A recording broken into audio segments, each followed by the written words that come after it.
நண்பர்கள் அனைவருக்கும் வணக்கம். வெல்கம் டு மை சேனல் தென்றல் பாரதி ஃபோட்டோகிராஃபி. என்னடா இவன் ஐடி கார்டு ஃபைல்ஸ் எல்லாம் வச்சு என்ன உருட்டிகிட்டு இருக்கான் அப்படின்னு நினைக்கிறீங்களா? ஒன்றும் கிடையாது. 2-3 வருஷமாக ஒரு காலேஜுக்கு ஐடி கார்டு ஒர்க் பண்ணி கொடுத்துட்ருக்கேன். வழக்கமாக பார்த்தீங்கன்னா இது மாதிரி ஃப்ரண்ட் கார்டெல்லாம் ஒரு ஃபோல்டர்லையும் பேக் கார்டெல்லாம் ஒரு ஃபோல்டர்லையும் நமக்கு ஜெனரேட் ஆகும். ஜெனரேட் ஆன அந்த ஃபைலை அப்படியே அந்த ஃபோல்டர் அப்படியே ஷேர் பண்ணுவேன். நமக்கு கார்டு ஜெனரேட் பண்ணி கொடுத்துருவாங்க, கார்டு ரெடி பண்ணி கொடுத்துருவாங்க, பிரிண்ட் பண்ணி கொடுத்துருவாங்க. பட் இந்த வருஷம் அனுப்பும்போது என்ன கேட்டாங்க அப்படின்னீங்கன்னா, நீங்கள் எனக்கு ரீநேம் பண்ணி கொடுக்கணும்.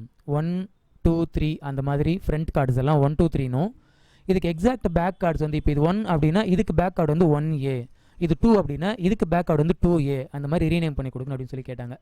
நான் அப்போ கொஞ்சம் வெளியில் இருந்தேன். அதனால் நம்ம கடைநல்லூரில் இருக்க மகேந்திர அண்ணங்கிட்ட இந்த ஒர்க் அனுப்பி எனக்கு ரெடி பண்ணி கொடுங்கன்னு அப்படின்னு சொல்லி சொன்னேன்.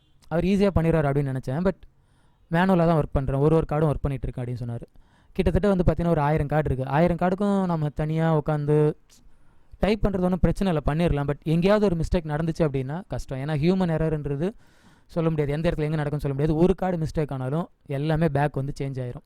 அப்போ இதை நம்ம ஏதாவது ஒரு வேறு ஏதாவது வழிகளை ரொம்ப ஈஸியாக ஒர்க் பண்ணணும் அப்படின்னு நினச்சேன். நிறைய பேருக்கு இந்த ஆப்ஷன் தெரிஞ்சிருக்கும் அப்படின்னு நினைக்கிறேன். தெரியாதவங்க தெரிஞ்சுக்கோங்க. ஒன்றுமே இல்லை. இதுக்கு நான் யூஸ் பண்ண சாஃப்ட்வேர் பார்த்தீங்கன்னா ஏசிடிசி உங்ககிட்ட இருக்கும் அப்படின்னு நினைக்கிறேன். ஏசிடிசி சாஃப்ட்வேர் ஓப்பன் பண்ணிக்கோங்க. ஏசிடிசி சாஃப்ட்வேரில் நீங்கள் வச்சுருக்கிற அந்த ஃபைலை எங்கே லொக்கேட் பண்ணணும். இப்போது லெஃப்ட் ஹேண்ட் சைடு பார்த்தீங்கன்னா திஸ் பிசி அப்படின்னு இருக்கும். அதில் உங்களோட லோக்கல் கம்ப்யூட்டரில் நீங்கள் எங்கே சேவ் பண்ணி வச்சுருக்கீங்களோ அதை நீங்கள் லொக்கேட் பண்ணணும்.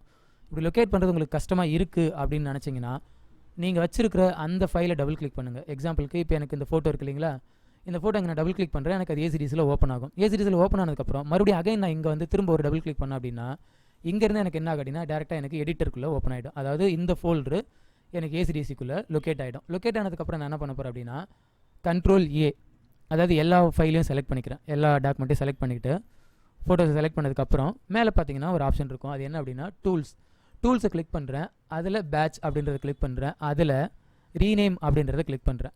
கிளிக் பண்ணோன்னே எனக்கு இந்த மாதிரி ஒரு ஃபைல் ஓப்பன் ஆகும். இந்த இடத்துல அதாவது இந்த ஸ்க்ரீனில் நான் என்ன பண்ணணும் அப்படின்னா எனக்கு எப்படி ரீநேம் பண்ணணும். இவங்க ஒரு விஷயம் சொல்லியிருந்தாங்க. அதாவது ஃப்ரண்ட்டெல்லாம் 1, 2, 3, 4, 5 அப்படியும் பேக்கெல்லாம் 1A, 2A, 3A அப்படி வேணும் அப்படின்னு சொல்லியிருந்தாங்க. அப்போ நான் ஃப்ரண்ட்டை நான் ரீநேம் பண்ணணும் இல்லைங்களா. இப்போ எனக்கு ஃப்ரண்ட்டை மட்டும் நான் ரீநேம் பண்ணும்போது எனக்கு என்ன வேரி ஆகணும், ஜஸ்ட் நம்பர் மட்டும் தான் வேரி ஆகணும். அதனால் இந்த இடத்துல பார்த்தீங்கன்னா 2 விஷயம் கொடுத்துருப்பாங்க. Use numbers to replace ash, use letters to replace ash. அதாவது ஆஷ் அப்படின்றதான் இங்கே நமக்கு சேஞ்ச் ஆக போகுது, அதாவது வேரி ஆக போகுது. அதனால் நீங்கள் அந்த ஆஷை நம்பராக அசியூம் பண்ணுறீங்களா இல்லை லெட்டராக அசியூம் பண்ணுறீங்களா அப்படின்னு கேட்குது. இப்போ இங்கே பார்த்தீங்கன்னா ஒரு லெட்டர் இருக்குது, ஒரு நம்பர் இருக்குது. இப்போ நான் லெட்டர் கான்ஸ்டண்ட்டாக டி அப்படின்னு இருக்குது, பக்கத்தில் ஆஷ் இருக்குது. அப்போது இந்த இடத்துல நம்பர் வேரி அப்படின்னு சொன்னதால் இந்த ஆஷ் எப்படி நடக்கும் அப்படின்னா நம்பர் வேரி ஆகி வரும். 1, 2, 3, 4, 5, 6 அப்படி வேரி ஆகி வரும். அதுவே நான் என்ன பண்ணுறேன் அப்படின்னா இந்த இடத்துல லெட்டர் ஆஷ் அப்படின்னு நான் கொடுத்துட்டேன். லெட்டரை ஆஷ்னு கொடுத்தேன் அப்படின்னா எனக்கு பாருங்கள் டிஏடிபி, அதாவது டிக்கு பக்கத்தில் ABCDEFGH அப்படி மாறி வருது பாருங்கள். அப்போது நான் எதை சேஞ்ச் பண்ணணும் அப்படின்றத இந்த இடத்துல நம்ம கொடுக்குற இந்த ஒரு வேல்யூ பொறுத்து தான். இப்போ ஜஸ்ட் நான் வெறும் ஆஷ் மட்டும் நான் கொடுத்தேன் அப்படின்னா எனக்கு ABCDEFGH அப்படியே வரும். இசட் முடிஞ்சிருச்சா, அடுத்தது BB BC அப்படி வரும்.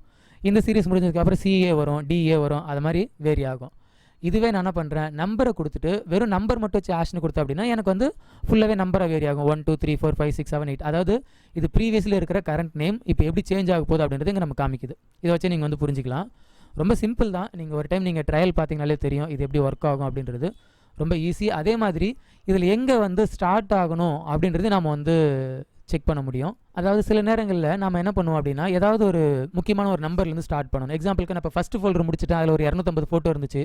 செகண்ட் ஃபோல்டர் போகும்போது 251 ஸ்டார்ட் பண்ணணும் அப்படின்னா இங்கே ஸ்டார்ட் அட்னு இருக்கு பாருங்கள். இந்த ஸ்டார்ட் அட்டில் ஃபிக்ஸ்டு வேல்யூ எங்கே எனக்கு 251 இருந்தால் இந்த கார்டோட ரீநேமிங் வரணும் அப்படின்னு நினச்சேன் அப்படின்னா இந்த ஃபோல்டரில் ஃபஸ்ட்டு ஃபோட்டோ 251 ரீநேம் ஆகும் பாருங்கள். D2 251, D3 252.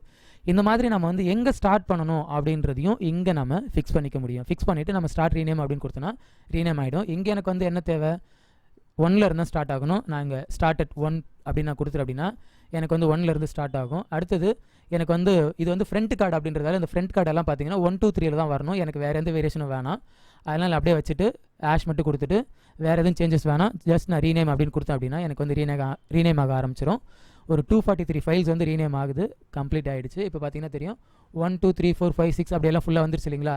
இப்போ இதில் நான் பேக் கார்டு எப்படி நான் ரீநேம் பண்ணணும், 1A 2A அப்படின்னு ரீநேம் பண்ணணும். இப்போ தான் நம்ம முன்னாடி சொன்ன அந்த ஸ்டார்ட் அட் வேல்யூ நமக்கு ரொம்ப யூஸ்ஃபுல்லாக இருக்கும். இப்போ நான் பேக் கார்ட்ஸை கிளிக் பண்ணிக்கிறேன்.